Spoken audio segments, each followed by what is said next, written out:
Hello everybody, welcome to the channel. This is Papa Bale, and I just decided to hook up the pulse motor. I was working with permanent magnets for a while, and I just decided to remove all the resistance and go with one of my levitation discs and a properly equipped rotor to levitate upon it. And we're just going to give it a little juice at 135 volts.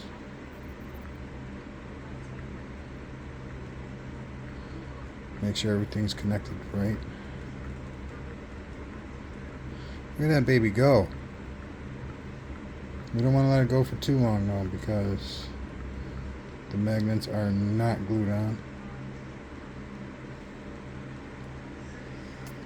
So just a quick test, and there we have it. Works very well, and I fancy that that'll spin for quite a while, considering that the friction is minimalized.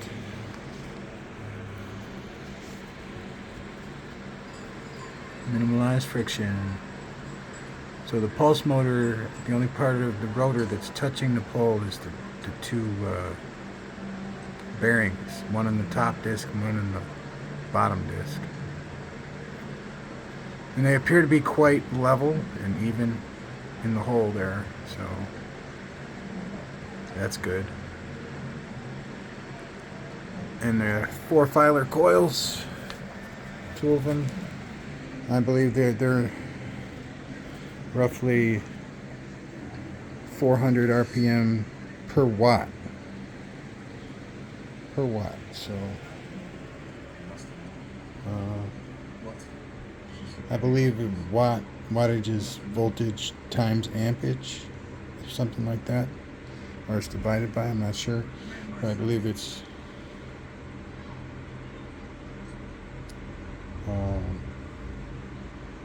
so like 15 volts and 2 watts or 2 amps would be 30 watts.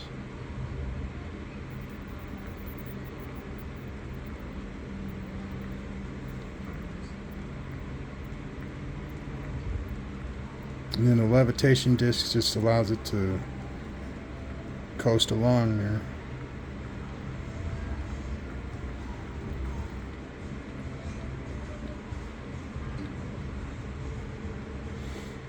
So cool.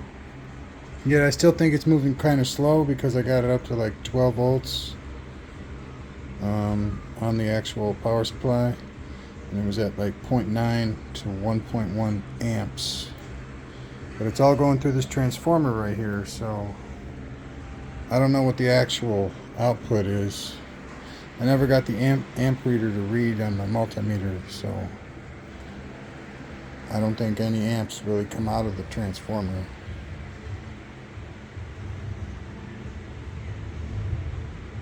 Or maybe I'm just doing it wrong. I could possibly totally be doing it wrong. But yeah, this thing is awesome. It's so heavy, and look at how like free it's spinning, and it's the gravity. There's no, you get what I'm saying? Like if it was suspended from the top here, and it was just dangling there would be less friction. But okay, we're gonna stop it. We're gonna see it's just bouncing there. It's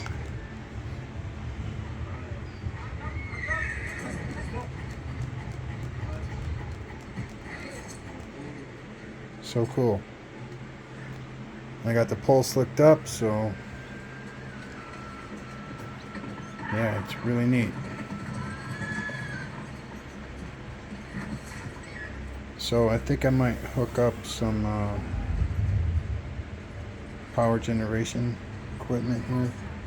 A couple coils, maybe a bridge rectifier. Got a couple of those. And maybe we'll hook up some battery packs, I got 2 of those. But I also want to hook up the battery charger that came with the battery packs to at least 115 of AC voltage, you know, like at least a light socket worth of AC voltage,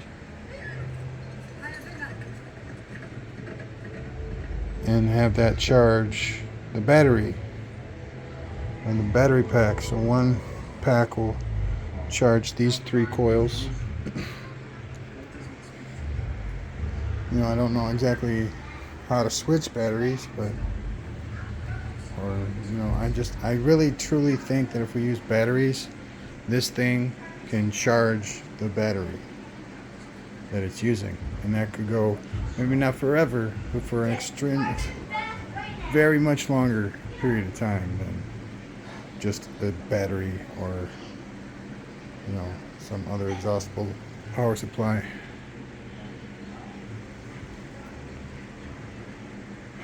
But with 12 magnets and the proper placement of the coils, you could easily generate in between 115 and 230 volts of power.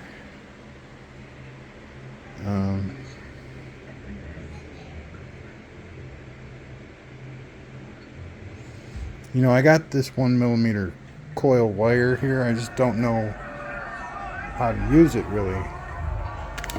Every time I hook this stuff up, it blows out the reed switch. So I tried hooking it up as like a generator coil, and it did absolutely nothing. So I don't know how to really make this work, this 1mm wire. I mean, when it's hooked up with a bunch of other stuff, it works just fine, but I'm just trying to get it.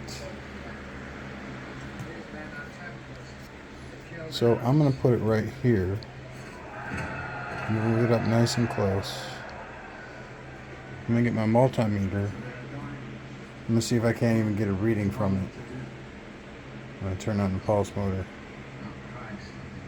Alright, so that's going to be my experiment for the next video.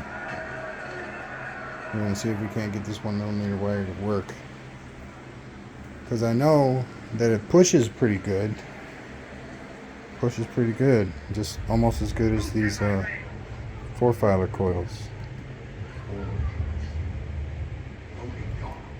But yeah, I'm going to check it out. So please subscribe. Have a nice day. Thank you. Peace out.